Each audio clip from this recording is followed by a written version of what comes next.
So now the trim pot is a great way to get a fraction of the power supply voltage. So we will look at that right now. Turn the power supply on and look at the voltage at the rail, which is 14 volts. That's what I set the meter to. Slightly below. Let's go up a little bit. And there you can see a little bit over 14 volts. Now we will measure the voltage at the output. So this trim pot doesn't have, it just has little wires that go into the board. Nothing's really exposed, so I put a little jumper to the middle wire, which is the output, and that way I can get a multimeter probe hooked up to it, and I think I can hold it right there. There we go, 7 volts. So that's about halfway from 14. As you can see there, we turn the dial down towards the negative rail, it goes down. And then we turn the dial up towards the positive rail, and you can see we get 14 volts right there, all the way to the positive rail. So it makes for a nice variable voltage. So now we're going to look at a major problem with the trim pot. We're going to add a load to it. And so we got a resistor there, and the LED we're going to add there, and we're going to light the LED.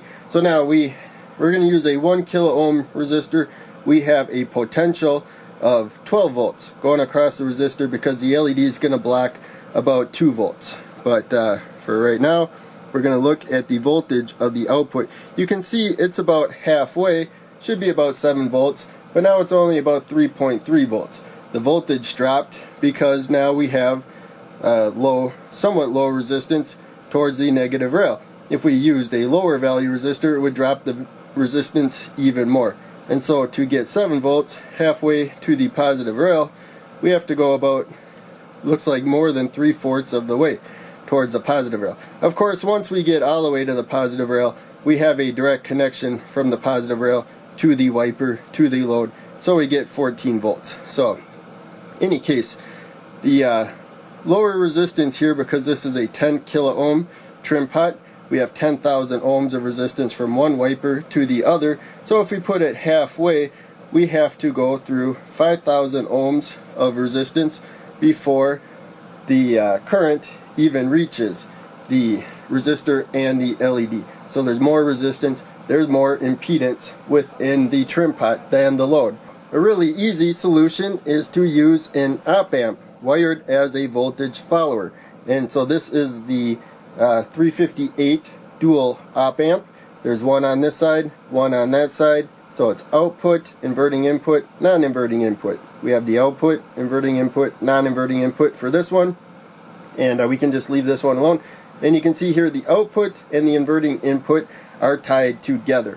So it's going to feed whatever the voltage is at the output to the inverting input. And now to set the output, we are going to take a jumper here, connect there, and plug it to the non-inverting input. So it's going to look at the voltage of the non-inverting input and try to keep it the same.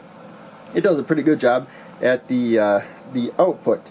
The inputs do not allow any current into them. They just look at the voltage.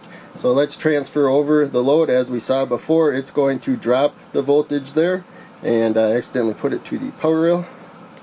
There we go. And the LED down here.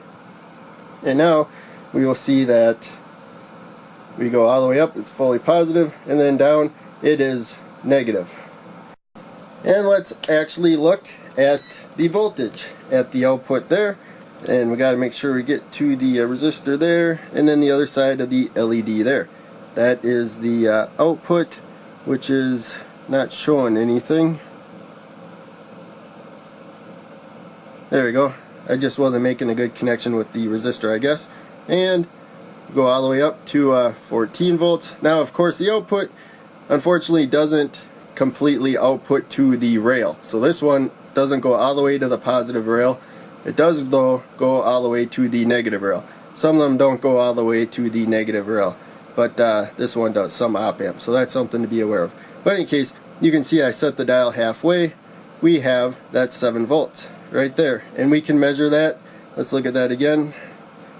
I'm not getting a good connection. 7.79, and we can look over here, 7.78. So pretty much spot on, the exact same voltage.